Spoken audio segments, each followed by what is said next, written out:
ইতিহাস ও ঐতিহ্যের বর্ণময় জনপদ ঝিনাইদহ। অফুরান প্রকৃতির সজীবতাময় এই জেলায় রয়েছে বেশ কিছু সুপ্রাচীন ঐতিহ্য ও স্থাপনা। এর মধ্যে অন্যতম প্রায় ২০০ বছরের পুরনো একটি পরিত্যক্ত জমিদার বাড়ি, যা স্থানীয়দের কাছে মিয়ার দালান নামে পরিচিত। কেউ কেউ সেলিম চৌধুরীর বাড়িও বলে থাকে। প্রকৃতির মাঝে গাছগাছালিতে ঘেরা নবগঙ্গা নদীর তীরে মনোরম পরিবেশে অবস্থিত মিয়ার দালান বর্তমানে জেলার অন্যতম পর্যটন আকর্ষণ। চমৎকার শৈল্পিক কারুকাজ ও নান্দনিক স্থাপত্যশৈলীর কারণে অনন্য এই মিয়ার দালান। চীনামাটির প্রলেপ আর ইটের গাঁথুনির এই বাড়িটির প্রতিটি দেয়ালের পুরুত্ব প্রায় ২ ফুট। উত্তর দক্ষিণে ভবনটির দৈর্ঘ্য প্রায় ৮২ ফুট এবং পূর্ব পশ্চিমে প্রায় ৬৬ ফুট। রয়েছে ১৬টি সুপরিসর কক্ষ। বাড়িতে প্রবেশদ্বারে পর্দার আদলে ব্যতিক্রমী খিলান, রান্নাঘর, গোসলখানা, খাবার ও শাকসবজি সংরক্ষণে প্রাকৃতিক হিমাগার ভবনটির অনন্য আধুনিক স্থাপত্যশৈলীর প্রমাণ বহন করে। নবগঙ্গা নদীর ধারে এই দৃষ্টিনন্দন এই বাড়িটিতে এই দোতলার বারান্দায় দাঁড়ালে কিন্তু একদম গা শীতল হয়ে যায়।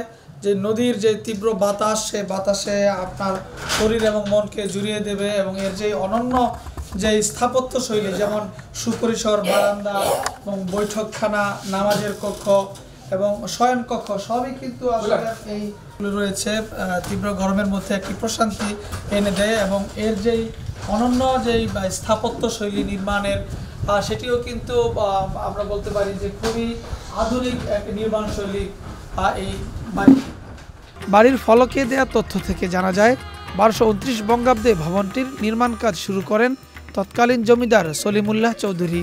৭৫,০০০ টাকা ব্যয়ে বাড়িটির নির্মাণ কাজ শেষ হয় ১২৩৬ বঙ্গাব্দে। বাড়িটিকে ঘিরে নানা মুখরোচক কাহিনীও প্রচলিত রয়েছে স্থানীয়দের মুখে। সলিম চৌধুরী ছিল ভারতবর্ষের সম্রাট শাহজাহানের বংশের একজন। উনি ছিল আউলিয়া এবং ওনার অনুগত একটা জেন ছিল এবং ওনার বড় বিবি বাচ্চাও ছিল। ওনার বাড়ি হচ্ছে আগ্রায়। সলিম চৌধুরী ছিল যে সম্রাট শাহজাহানের বংশের একজন। তো ওনার ব্যবসা ছিল সওদাগরি ব্যবসা, চিটাগাং থেকে মাল কলকাতা, কলকাতা থেকে চিটাগাং, এই ব্যবসা করতেন। উনি অনেক ধনাঢ্য ছিল। তা উনি বাড়ির থেকে চিন্তা করছে যে আমি একটু ভ্রমণে যাব, একাকী ভ্রমণে যাব।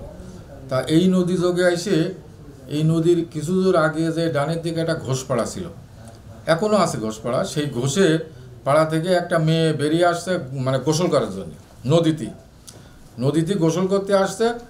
তা ওই মেয়েটার ২টা বৈশিষ্ট্য ছিল। একটা হচ্ছে পরীর মতো দেখতে, আর পা পর্যন্ত ছিল তার চুল।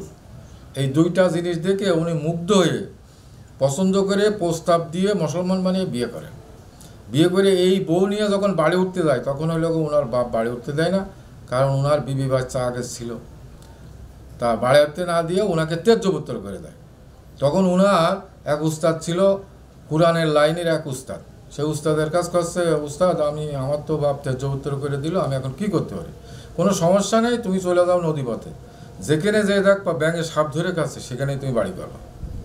তখন উনি ওনার পাওনা সব বুঝ করে নিয়ে, ছোটো বিবি নিয়ে এবং ওনার বাড়ির যে কাজের মেয়েরা, কাজের ছেলেরা, এদেরকে নৌকায় তুলে নিয়ে এসে এই জায়গায় এসে দেখে যে পদ্মপাতের উপরে ব্যাঙে সাপ ধরে কাছে।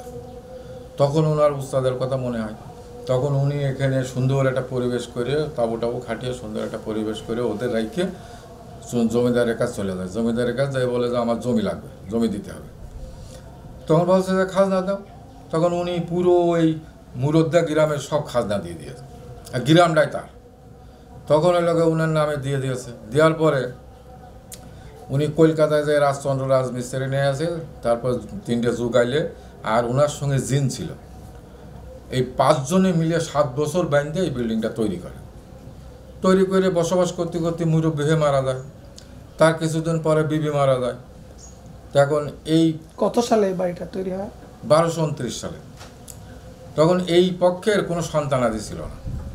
তখন এই প্রপার্টি আবার সরকারি খাস হয়ে যায়। খাস হয়ে গেলে তখন ওই চিটাগাংয়ের একজন রাজেন সিং নামে হিন্দু ভদ্রলোক, ইনি নিলামকৃতভাবে এই বাড়িটা কেনে। 25 বিঘে জমি সহ এই বাড়ি কিনে উনি বসবাস করতে যায়। কিন্তু এই বাড়িতে সে জেন তো মরিনি, জেন তো হাজার হাজার বছর বাঁচে। তো সেই জেন এইসব ওই হিন্দু কালচারগুলো পছন্দ করে না, মুসলিম জেন। কারণ ওনাকে বিভিন্নভাবে অত্যাচার করলে তাড়াতাড়ি করে জুব্বার মোল্লার কাছে বেঁচে দিয়ে দেয়। জুব্বার মোল্লা ছিল হিরেডাঙ্গা বাড়ি।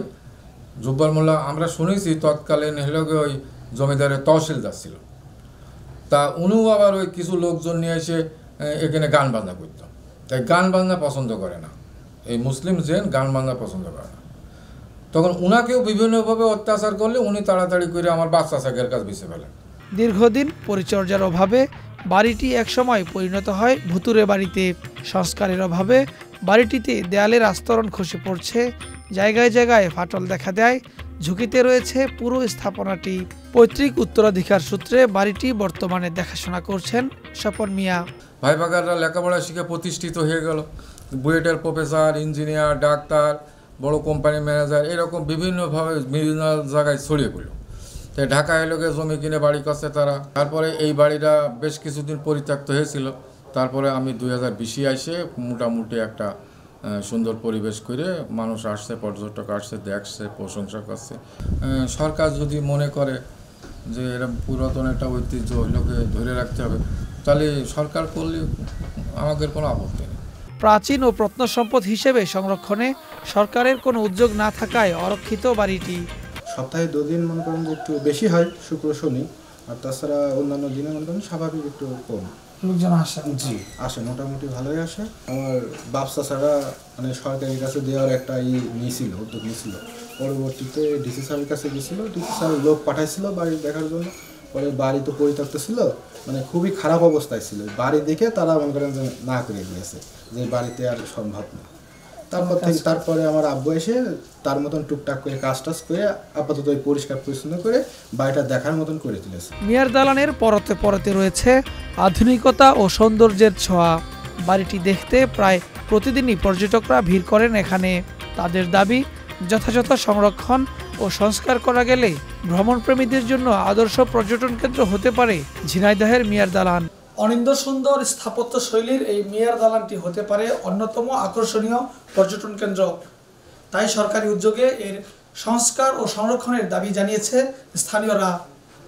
ঝিনাইদহের মিয়ার দালান থেকে আক্তার হোসেন, চ্যানেল আই।